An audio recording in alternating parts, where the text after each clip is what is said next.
Hey guys, welcome to this week's podcast episode. And I'm really excited about today's guest. She's no stranger to the world of podcasting and thought leadership. She's Bobbie Carlton, and she's got a really interesting slant on making your TikToks better, public speaking, and she's had a number of experience with MIT, which she'll share. And I'm happy to welcome her to the show. So, Bobbie, welcome. Thanks for having me. Yeah, I know we were chatting backstage and you talked about how you got started in this space. So share that with the audience and I'm really excited to delve into the questions. Absolutely. And just for background for everybody, I usually tell people I have many jobs. The day job is I run a PR and marketing firm, and I have people that make the TikToks. And the PR and marketing firm, we do social media marketing, content marketing, public relations.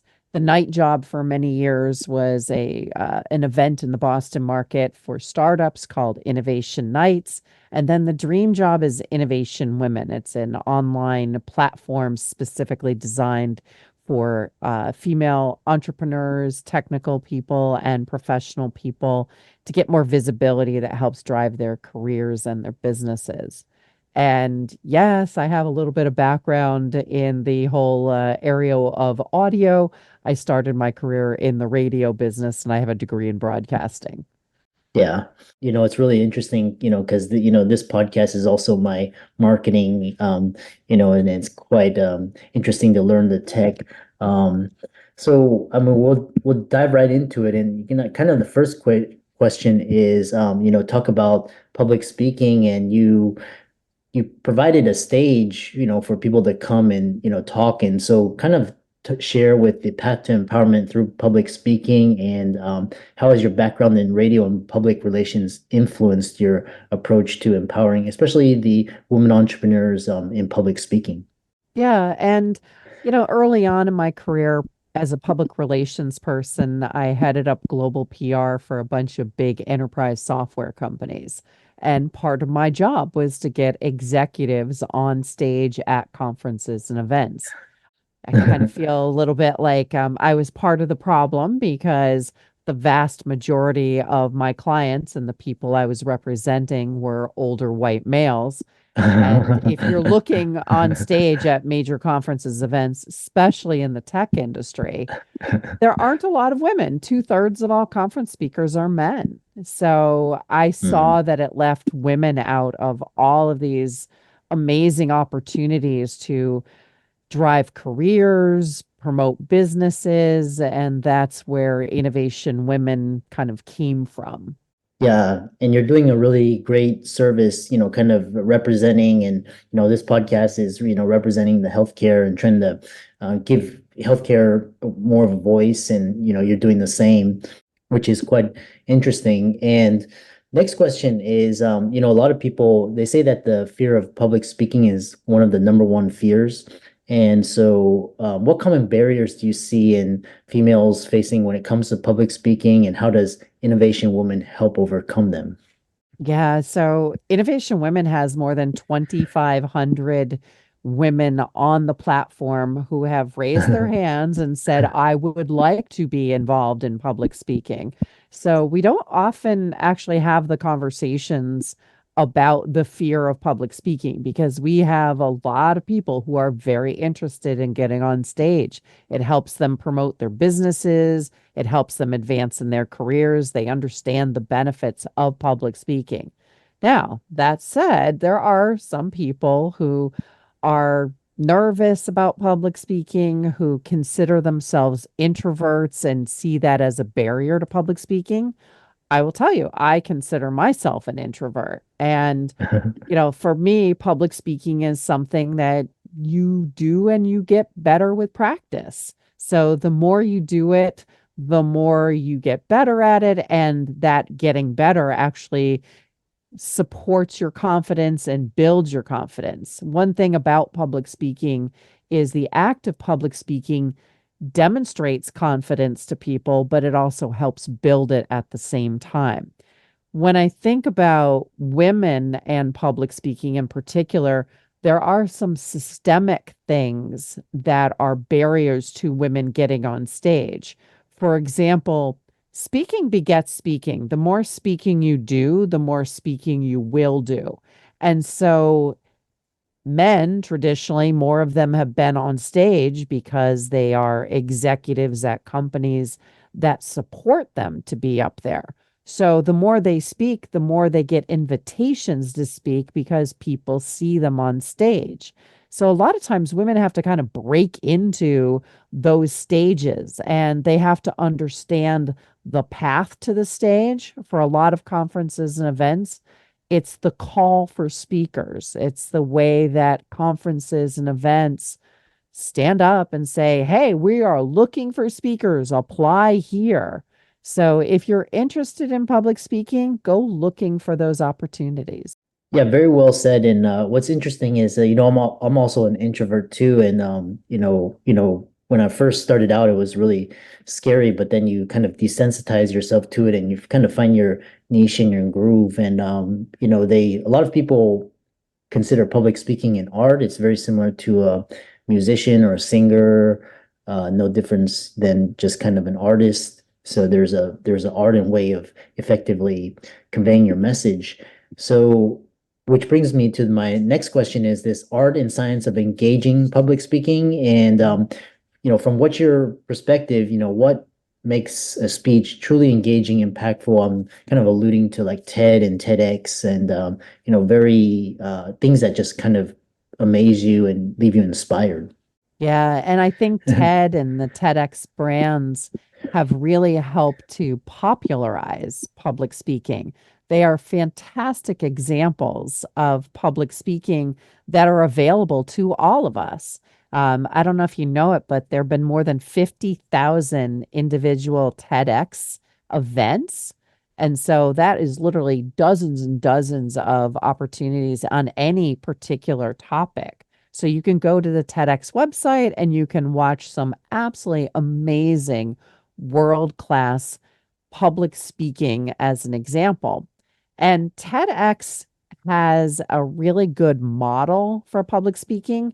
One of the things that they do is they focus on kind of one big idea. I think a lot of times when people start public speaking, they want to pour everything, every little bit of information into their speech. They want to show the world that they know everything about a topic.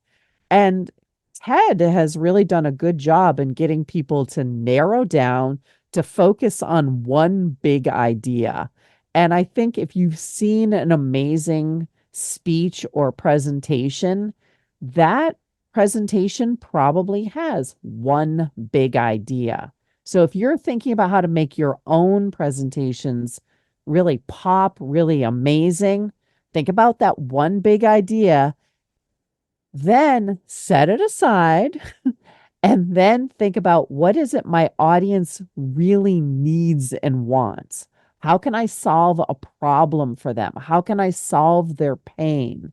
Because I think a lot of times as well, people think about what they know, their area of expertise, what they want to be known for, but they forget that the important part of this equation is the audience. How can you deliver something? How can you be in service to that audience? That's what makes great public speakers.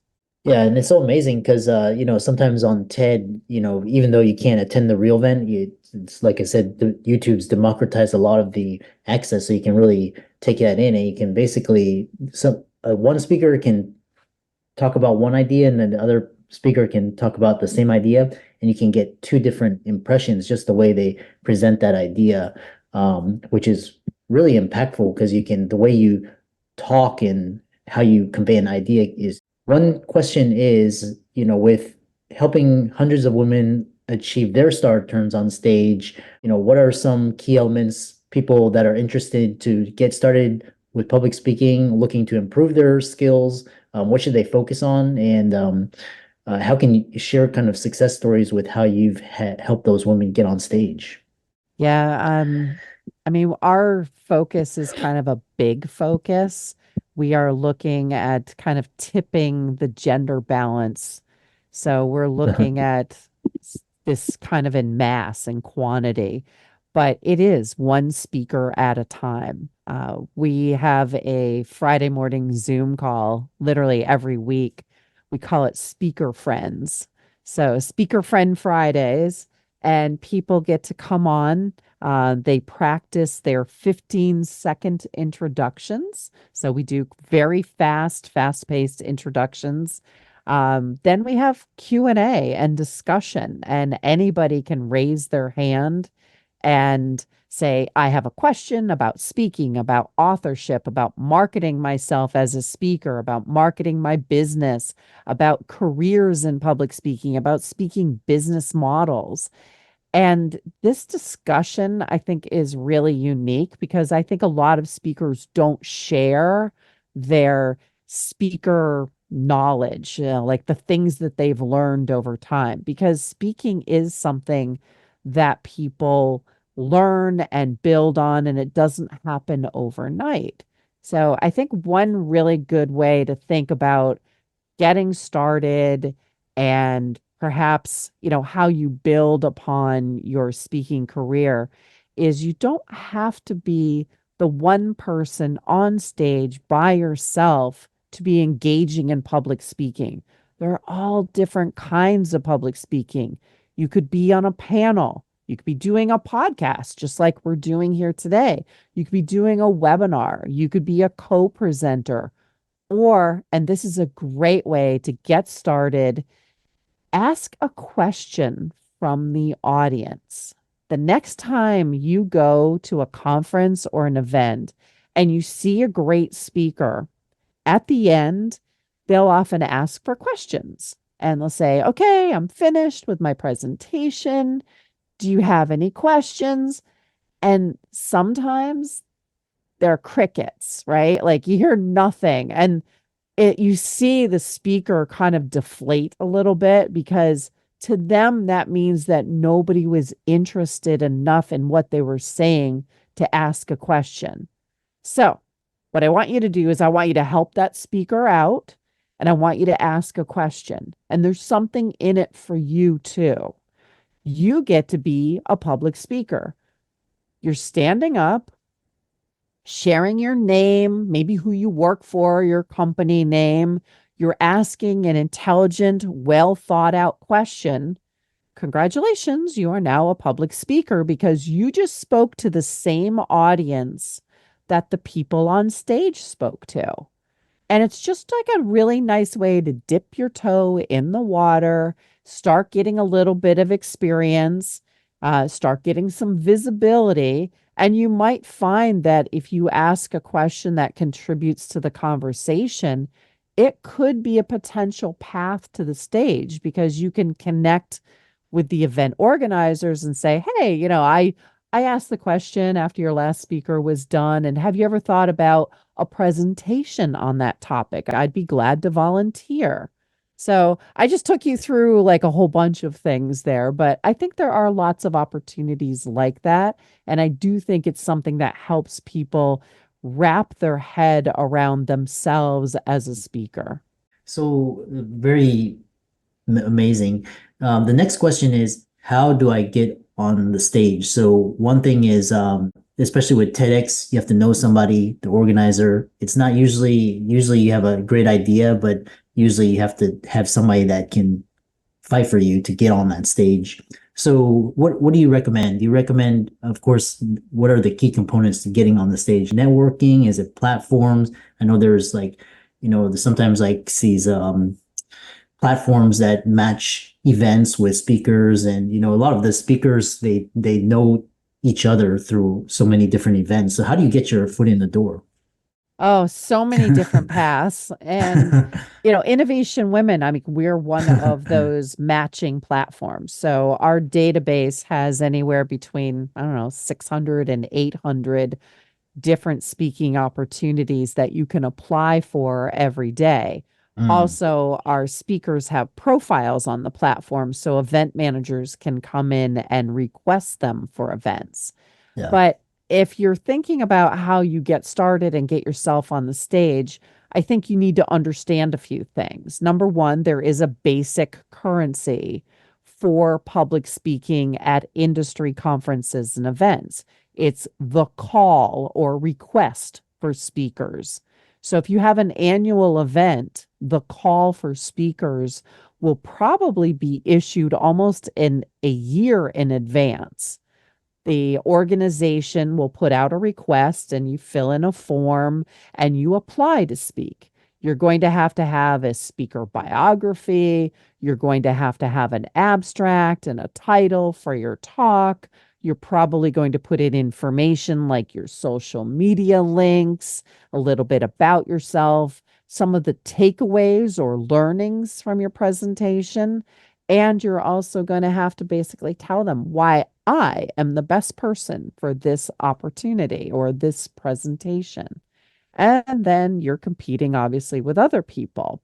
As you mentioned, networking, especially with other speakers, that's one of the reasons that Speaker Friends is, I think, so popular, is you're hanging out with peers and near peers, maybe some people who are a little bit ahead of you, or people who might not be able to take that opportunity and pass it on to you. So referrals from other speakers are great.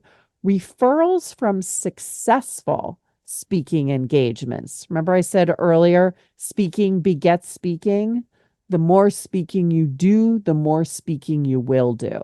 And for a lot of people, they work up to bigger opportunities and bigger stages. TEDx, there are actually a lot of opportunities for applying to TEDx. Some of the TEDx events actually do have calls for speakers as well. Uh, Networking, yep, absolutely, that works as well. But I also think that you need to build a foundation for yourself as a speaker. You need to be seen as an expert and a thought leader. And speaking builds that perception, but it also benefits from it. If you're writing articles, if you're being quoted in the media, if you maybe have a podcast that you host on the topic. We have a fantastic speaker on our platform who hosts one of the leading podcasts about burnout. And when people listen to her podcast, she sounds brilliant on it, so they invite her. So there are lots of different paths to the stage. Yeah, really fascinating. And the kind of my final question is, paid versus free, because a lot of, public speakers, they use it to market and, sometimes they'll get clients or they could, sell their products and services from the stage. So kind of talk about how you monetize yourself as a public speaker. Yeah, and there are lots of different speaker business models. This is a huge topic of conversation among the speaker friends. We also have a ton of resources in what we call the green room, which is where speakers get prepared for the stage. But business models range. Some speakers are speaking for visibility for themselves and their companies and products. Other speakers are looking to get paid by the conference organizers. Like these are very specific ways of getting compensated. Other speakers are doing what you mentioned. We call it speak to sell. Mhm. There's a kind of formulaic approach to that where you hold yourself up as a model of transformation. Once upon a time, I was destitute. Now I am successful, and you can learn my model. Sign up for my free booklet here. Like there's a very specific path to that. Yeah. In Innovation Women, we do talk a lot about speaker compensation and how we get compensated for the time that we put into this. When Uh-huh. I started Innovation Women, I did a massive research survey of Mhm. event managers, and I asked them a lot of questions about how they pay speakers, if they pay speakers, which speakers they pay. And Mhm. here's some data for you. So, half of all event managers in 2014 and 2015 paid no one. They had literally zero budget for speakers. They Yeah. were running events where people were speaking for visibility. Um, 42% of event managers at that time paid some speakers. They had money for keynotes, or they had money for people doing workshops. Maybe they paid speakers who they were interested in but weren't going to show up unless they got compensated. yeah. So that's 42%. Now, if you're doing the math with me, 8% of event managers at the time paid all or most of their speakers. So, Mm-hmm. very small percentage, and they tend to be clustered in some very specific places. Corporate places is often like where people are looking at speakers and compensation. But you want to see if you can grow your speaking career Mm-hmm. so that you can get into those slots where they are hiring paid speakers. You also have to do things like understand event business models. For Mm-hmm. example, there are more than 300,000 monthly events that are done through platforms like Meetup. There are Oh. 92,000 professional organizations in the US alone. Last year, Eventbrite sold tickets to about 5 million different events. Now, if you look at all of those events, they're very different in terms of who's putting them on, how they're funded. Is it a corporation with deep pockets, or is it somebody who is doing an event in their neighborhood for their Rotary group? So, are they selling tickets? Is it a free event? Like, these are all things that you need to understand, and you need to understand about yourself. Are you bringing value to the table? Or are you kind of regurgitating something that a lot of people in the audience are going to go, yeah, I knew that. So you need to bring some real value to things, and also look at what you're getting of value out of it. If you're looking to be a professional speaker and get compensated by the organizers, there's some table stakes. You need to have a sizzle reel or a speaker reel. You need to have a speaker one sheet. You probably have a speaker website. Like, these are the things that a professional event organizer will look for when they are looking to pay speakers. They want to pay professionals. Maybe you go and you get a certified speaking professional designation from the National Speakers Organization. So, lots of different things to think about in terms of speaker compensation, speaker business models. I love this, and I love there's this whole, we could do a whole webinar about um, public speaking and how to really thrive. Um, so, kind of, I want to end with two questions because I know your time is very valuable. And the first one is, what mediums are best for growing an audience for public speakers? You mentioned newsletters, email lists, and kind of what are your thoughts on that and kind of your 2 cents? And then the other question I have is this idea of with virtual, now with Zoom, with virtual events, and now we've got podcasts, and kind of people are saying podcasting is kind of the new type of book tour. So where does this fit into this whole public speaker repertoire? It's interesting. I used to say that as a speaker, you had to have a Twitter account because so many events use Twitter as kind of like the amplification and the communication medium at the event. But times have changed, and Twitter/X is a little bit of a dumpster fire these days. So I think a lot of people have been switching to LinkedIn, which is seen as a more professional platform. And it's also giving us a lot of tools like LinkedIn newsletters and LinkedIn articles and LinkedIn posts. Mhm, So a lot depends really on your audience. If you're looking to talk to some very specific groups, you need to think about what social media they're on. mhm. And I I'm sorry, like, these days you got to have an email list. You probably are going to do something in terms of communicating with people via text. Mhm. So, there's a lot of different things to keep in mind. I mean, this is a major marketing effort. Now, you mentioned podcasts and book tours. Totally agree. These days, whenever you've got people that are launching new books, and there's a massive overlap between authorship and speaking, because authors get paid more and compensated more as speakers. They also have different kind of flexibility in terms of how they get compensated.